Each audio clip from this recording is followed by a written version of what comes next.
ถ้าขอพรได้สักหนึ่งข้อจะขอให้ตัวเองมีแต่ความสุข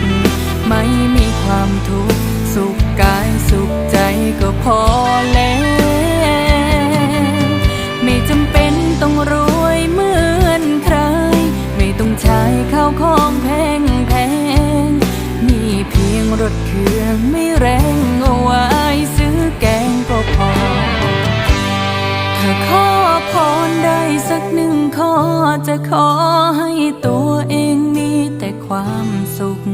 ไม่มีความทุกข์สุขกายสุขใจก็พอแล้วไม่จำเป็นต้องรวยเหมือนใครไม่ต้องใช้ข้าวของแพงแพงมีเพียงรถเครื่องไม่แรงเอาไว้ซื้อแกงก็พอเมื่อสิ้นใจ